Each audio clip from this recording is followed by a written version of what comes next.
And as always, we're going to be looking for accurate context, good risk management, and always exercising good patience. Anytime you're talking about fundamentals in a market and direction, fundamentals take a little bit of time to play out. We got crude oil today, kind of trading yesterday's value area really nicely, low to high. That's what we're here for, is to put ourselves in the best success. A trading routine does that, builds that habit, lets you know what to work on, what to reflect on, and what to improve on the next day.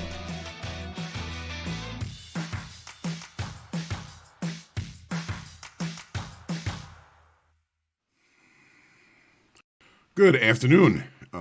Happy Tuesday. Welcome to the recap, the Ides of March. I'm John Hoagland. Thanks for trusting me with your time. Hopefully you survived today, unlike Julius Caesar. Hopefully you did not find Brutus in the markets this morning or this afternoon. Just kind of looking at what the markets did. Crude continues to sell off the highs, creating lower value today. The S&Ps and the NASDAQ both up about 2% on the close today, but still largely range-bound before the FOMC meeting.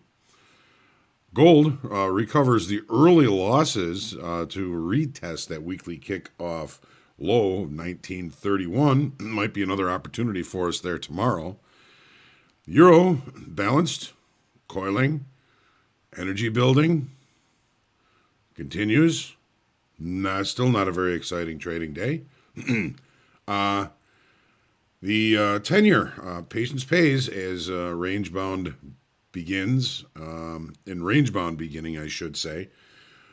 We're looking at short time frame lows to look for opportunities, and we certainly found one in there today. We're going to see that when we check out the charts. And the natural gas, you got a little cheap in range. Brings an upside opportunity for us. No real change, however, in the natural gas. Not a whole lot of change in these markets. Some opportunities. Of course, there's always opportunities, but with FOMC tomorrow, EIA, Thursday, we've got nat gas. We've got other numbers coming out throughout the week. Things really kind of might heat up for us tomorrow. Probably not till after 1 o'clock, though. As far as news is concerned, much of the focus has been on Ukraine and the Ukrainian president speaking to Congress tomorrow. More Russia-Ukraine talks are scheduled to continue tomorrow, and we continue to pray for peace. A lot of questions about how the war may affect the Fed's policy. We know FOMC tomorrow, where they're looking for a 25 basis point rise in interest rates. But this war is certainly probably going to change the pacing of the increases in interest rates here in the U.S. Crude prices off 27% off the high just last week, off 27% off that high.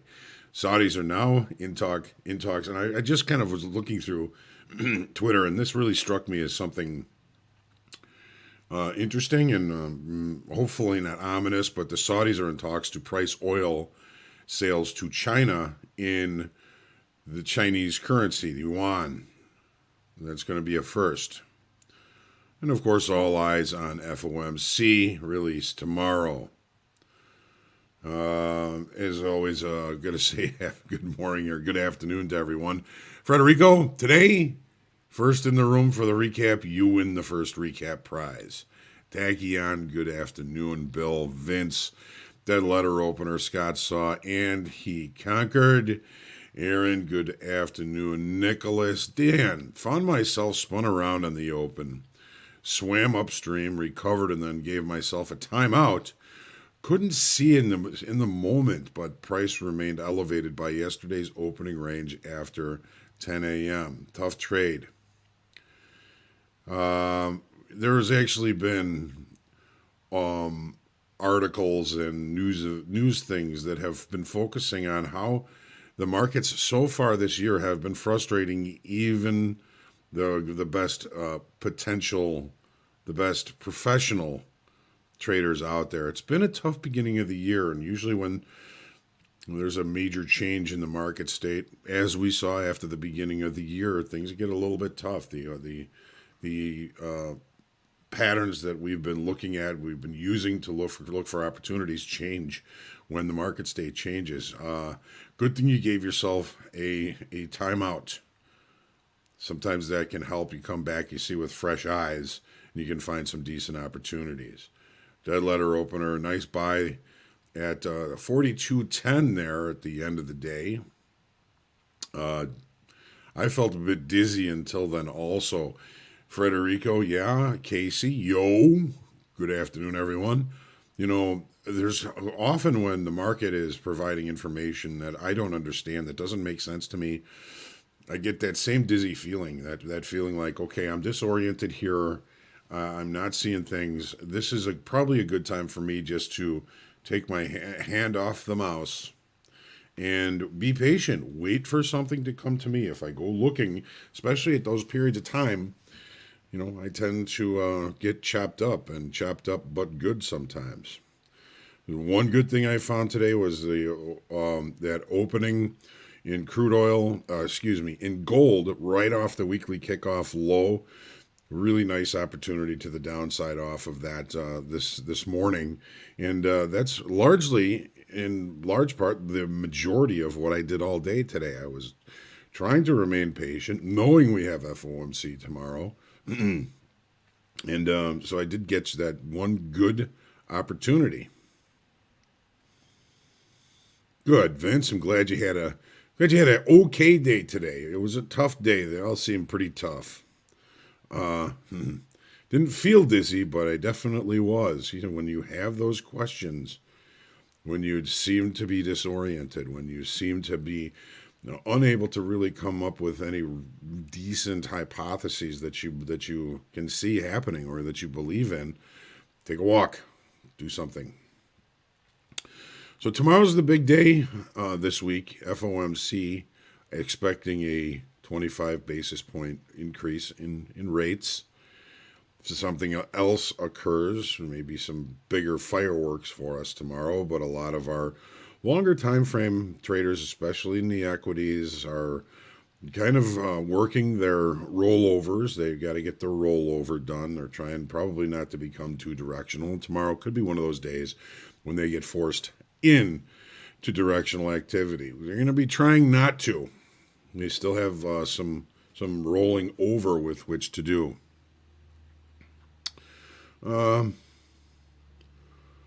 Dan, you have been posting a lot of good stuff on Facebook. Really appreciate that. I like to go check that out. We wrote all about this in Facebook group as well. I thought, process. I think we have to pause, find peace, and then move forward. Dan, this kind of reminds me of something I was talking to the personal performance coaching clients, and I call them family members, that we find ourselves out of balance. I was actually a potter. I was really good at throwing pottery on a potter's wheel with clay.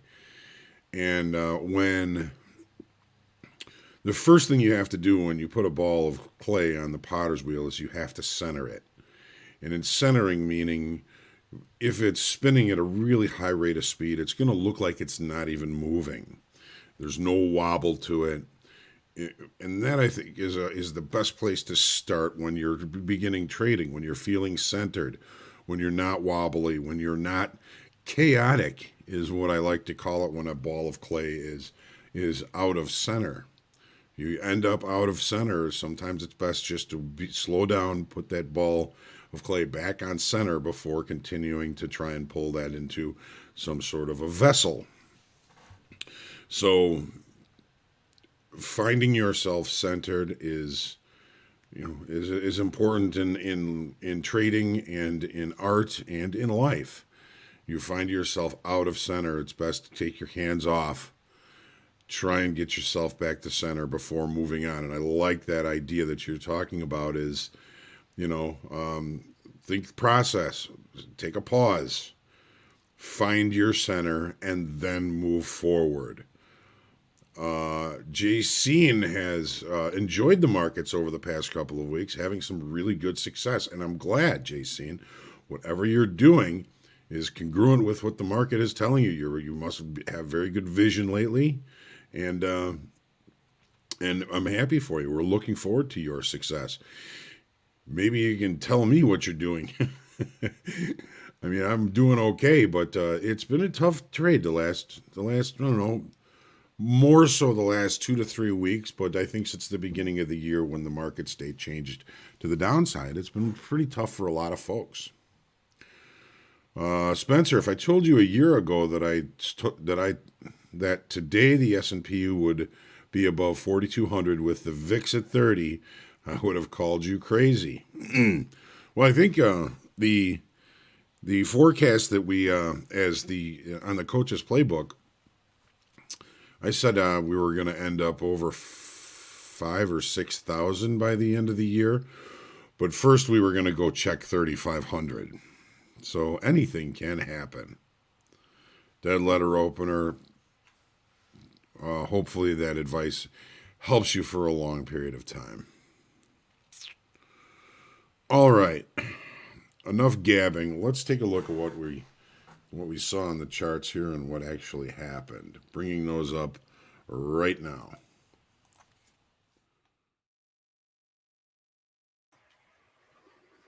All right, let's start with the crude oil, just going from left to right. Change things up a little bit about how we've been doing things in the morning. So,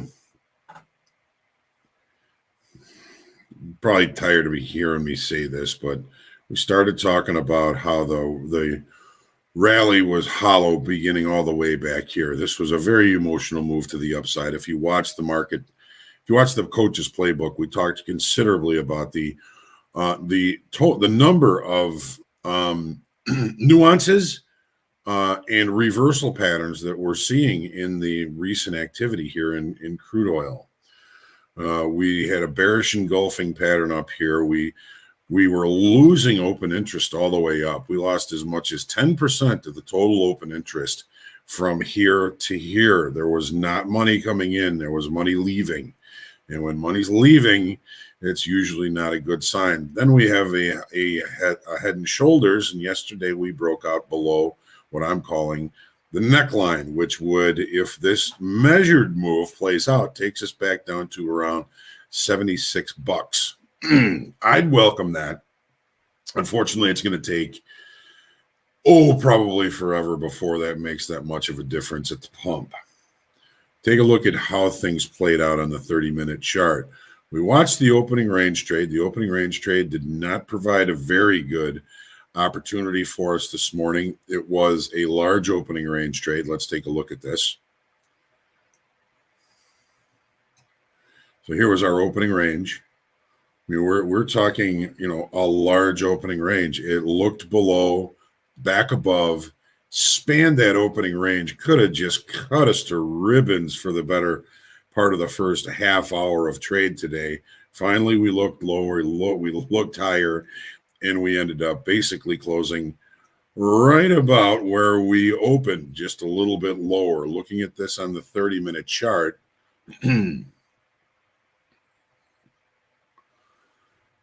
we had a gap to the downside. Our opening range, neither the high nor the low, it actually ended up being very centrally located in the range for today. Too big for me to play that opening range, so I'm really happy I did not. The market took the look to the downside, came up, failed to close the gap. It was a little late to close the gap anyway, and then finished just a little bit higher than it opened, but we brought value lower, we brought price lower, we checked the naked point of control. I'll be taking this off. And our expectation, barring a major change or something else happening, is continuation to see this measured move continue to the downside. Now, in Coach's Playbook, we were talking about the lack of open interest, the bearish engulfing pattern, the head and shoulders, the continuation of the head and shoulders. And Mick pointed out one other thing. That's why we've got these stochastics here. We put in the high on our stochastic here on this day. We kept putting in higher highs, and the stochastic kept putting in lower highs. It's an indication of a lack of momentum. So when we have this kind of convergence on top of everything else, this market was really overdone to the upside. It was all emotion, no substance. It was a hollow move to the upside. Fortunately for those of us that buy gasoline, looks like we're coming off the highs pretty seriously. I mean, 20%, 27% off the highs in about a week. That's an overdone emotional move to the upside. I'm going to be watching to see if we actually pull off bringing this market back to the levels we haven't seen since the beginning of the year in this measured move. Technically, it's likely to happen. Fundamentally, and in the real world, we'll be yet to see that. Usually S&Ps. All uncertainties remain. We know we're in rollover. We're expiring on Friday, quadruple witching day. We're really range bound here.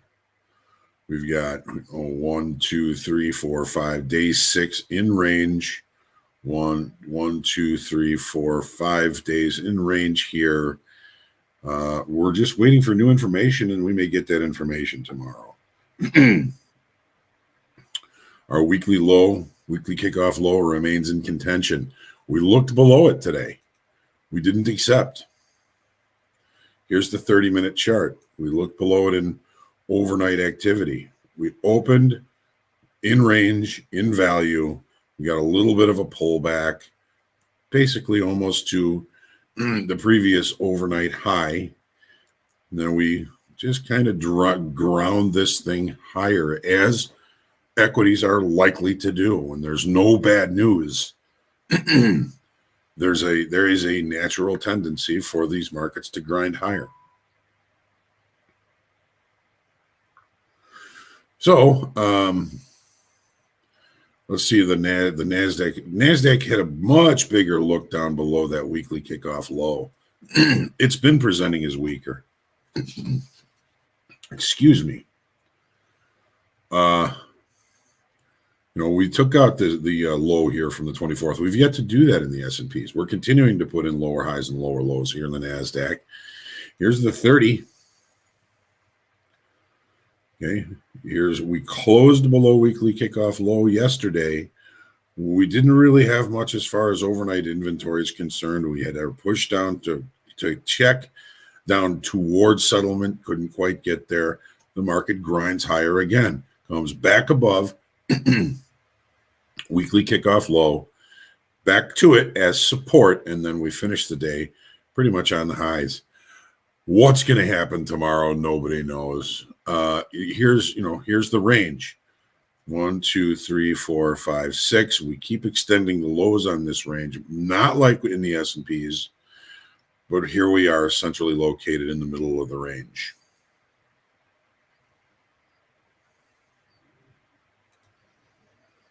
Gold.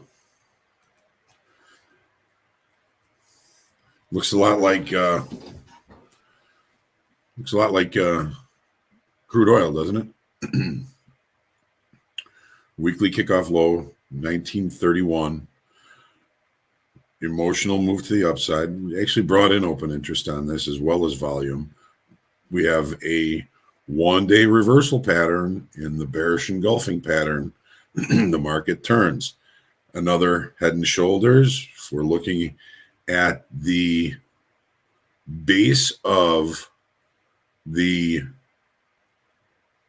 looking at this area here as our neckline. The measured move is from the top of the head to the neckline, extended that far down, takes us down to the 200 session moving average on the 30-minute chart. We'll be watching to see if this actually plays out. Seems like a big change. Look at the 10-year. the euro, which still coiling, still range bound. Coiling meaning higher lows and lower highs, starting to form a little bit of a pennant formation. We get 75% to that apex. A change is likely to happen. I'm just happy to see that there is a potential change in perhaps some energy. We lost open interest on yesterday in the euro, so it's not indicating that there's a big change in energy in this market. We backburnered it this morning. Where did my profile go?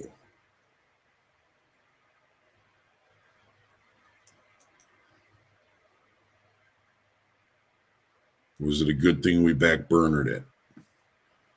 Couldn't get to the overnight high. Extended the overnight low just by a little bit, right down to the trend line here, where we're looking at a potential breakout eventually. We couldn't do that breakout today. We have to see what happens tomorrow. 10-year. Molly. So breakout continuation.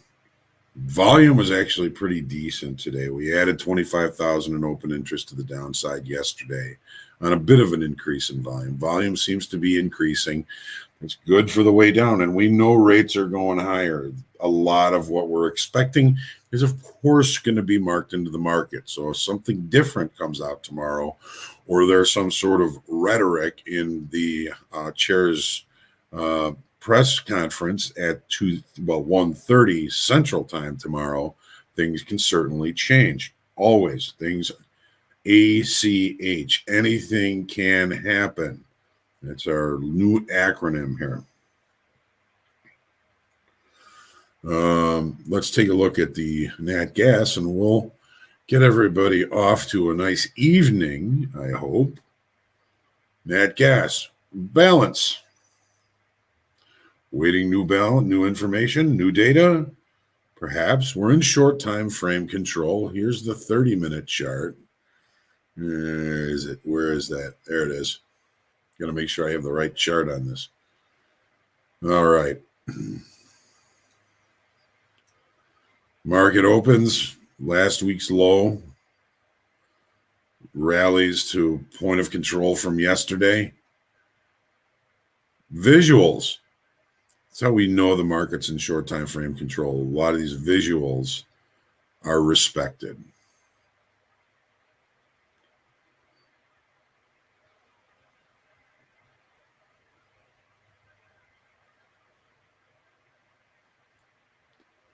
So we'll be back here looking at these tomorrow morning. I usually sit down, about 6 o'clock, 5:45 in the morning, just to get things prepared, get myself prepared, get my hypotheses in order, get the research for the forecast ready. So I spend a considerable amount of time in the mornings, and I think it's so important for us to do that. A lot of traders ask, how do I become consistent and profitable? Well, profitable is one thing. Consistent is a whole other thing. When people ask me that, I usually will answer that with another question. That is, well, if you want consistency from the market, how consistent are you outside of the market? How consistent are you with your homework, with your preparation, with your journal? If you want consistency, you'd better bring it. You better bring it.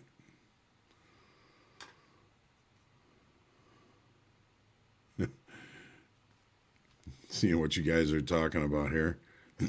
George, good to see you.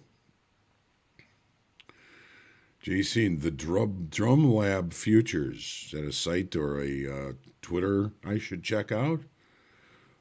So many posts on TradingView telling people to go long right at the neckline of that HNI. Oh my goodness. I hope that they at least were able to manage their risk. Bipolar market, straight up days, straight down days. One day seems to exist in an alternate universe the day after the prior day. Would certainly be great if we could trade the micros crude contract with these massive daily ranges. All of that are things we've got in development with our tech department. Takes time to bring all that to market.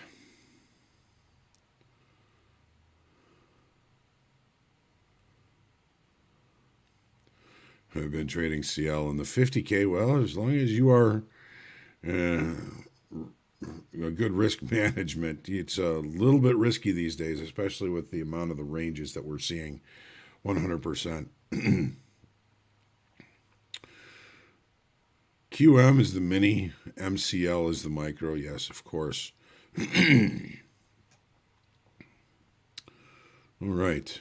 Bias, dangerous. Find the flow better. I know deep down when my bias is entering. Yes. The question is, we probably all know when our bias is entering. Can we respond in what's in our best interest, or do we have to be right? Got to keep in mind the nominal values of these contracts. Most of the time, I prefer micros regardless of the news. Why? Anything can happen. Absolutely. Best advice for keeping good posture and avoiding back problems sitting all day and preparing and trading and everybody else is something we don't talk about. I've had back problems my whole life, but it's not from sitting.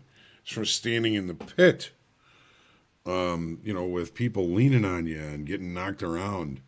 But good idea for back posture is get yourself a good chair. Let me put on this one line, and it's gone. Need to get back on track with my journaling. Didn't pick it back up after I took a break from trading last week. So important. Everybody says that they are doing it. So few do. Let's see what happened in this day in history, shall we? LBJ, on March 15th, 1965, addresses a joint session of Congress to urge the passage of legislation guaranteeing voting rights for all. It's a good day. This day in 1869, the Cincinnati Red Stockings become the first professional baseball team. It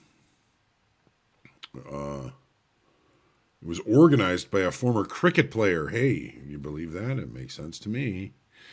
In 1901, Van Gogh's paintings are shown. March 15th, 1901, paintings by the late Dutch painter Vincent van Gogh are shown at the Bernheim Youn Gallery in Paris. 71 paintings captured their subjects in bold brushstrokes and expressive colors, caused a sensation across the art world.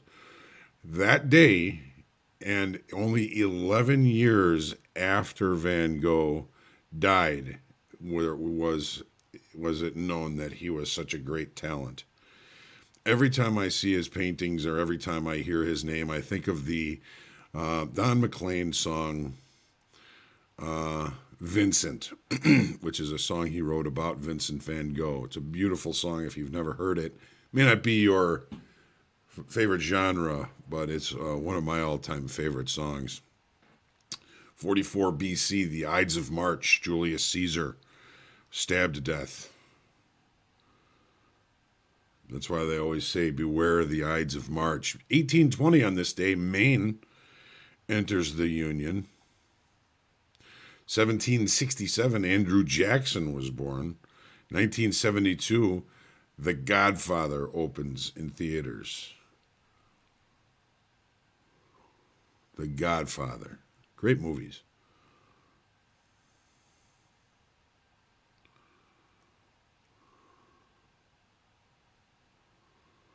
I didn't realize this. In 1968, construction begins on America's highest vehicle tunnel.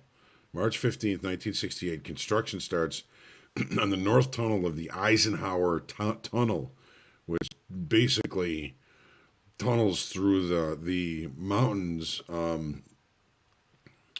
at the Continental Divide. It's an altitude of 11,000 feet, and it really is an engineering marvel. What about music? I saw a very important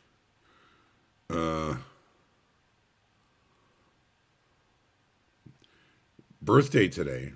In 1940, on this day, Phil Lesh, the bass player from the Grateful Dead, was born. They released over 140 albums, still playing their music, still spinning their vinyl.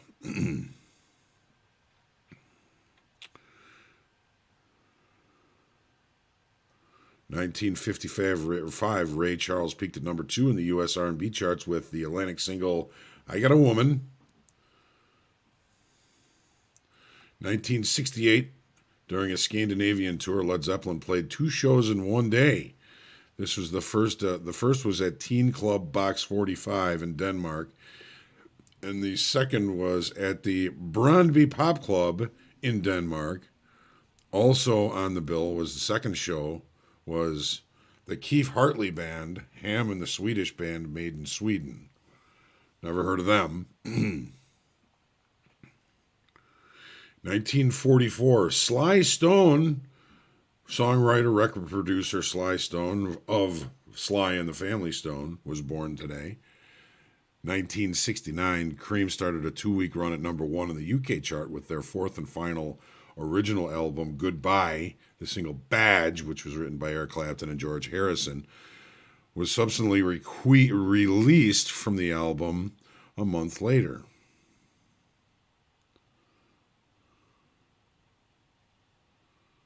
Ry Cooder, 1947. Ry Cooder worked with Gordon Lightfoot, the Rolling Stones, Eric Clapton, Randy Newman, John Lee Hooker.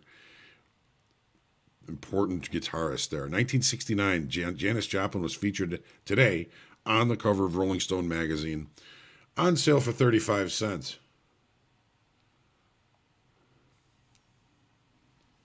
What else we got here? 1962, Terrence Trent D'Arby was born. 1963, Bret Michaels from the band Poison. It's his birthday.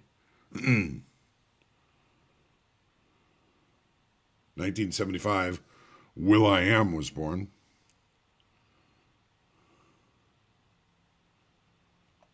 And in 2002, Yoko Ono unveiled a 7-foot bronze statue of John Lennon overlooking the check-in hall of Liverpool John Lennon Airport.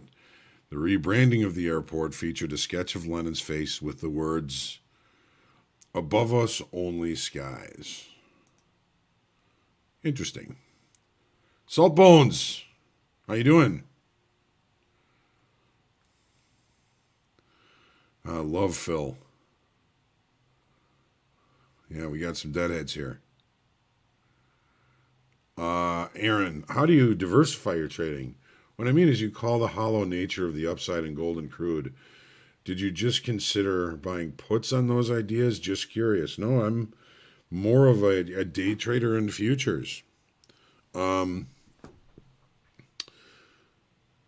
think about that sometimes. I could just, buy some puts.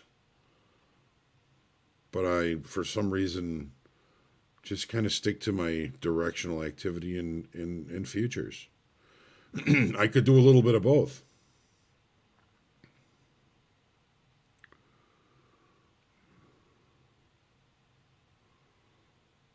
Why I don't know. I'm a simple man.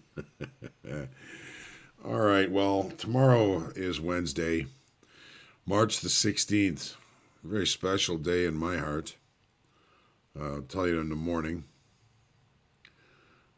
Other than the fact that it's FOMC day, and I get to spend the day trading and spending some time with you. Tomorrow we have group coaching again. Here's the link if you would like to register.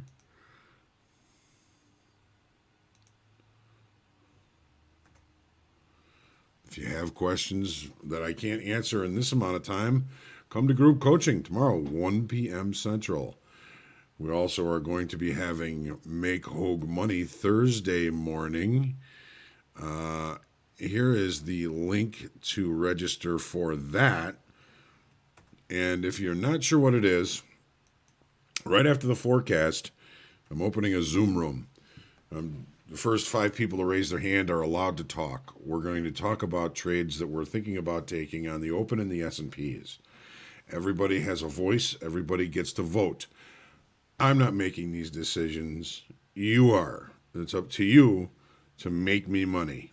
So we'll do that Thursday morning. We've had 2 sessions of it. We made some money the first day. The second day, we didn't have any really good trades. But we're going to see what happens this Thursday. If this continues to go well and you like it, and when we get some good feedback on it, we're going to expand the number of days and maybe even some of the number of products that we look at. So let us know what you think. Until tomorrow, I'm going to get some good rest tonight. I'm going to take it easy and be ready for anything that the market offers us tomorrow. If I'm not centered, I'll wait till I get centered, and then I'll look for the opportunities. Trade well. If you're trading tonight, make sure you keep that powder dry, because maybe some good opportunities for us tomorrow. And just adjust to what the market is telling us. Market's telling us all day long what it's doing and how good of a job it's doing. So get some rest. Be good to yourself. Be good to each other. Stay kind. Stay humble. And pray. Pray for peace. Pray for freedom. Pray for strength. I'll see you tomorrow morning at 7:45 for the market forecast. Have a good night.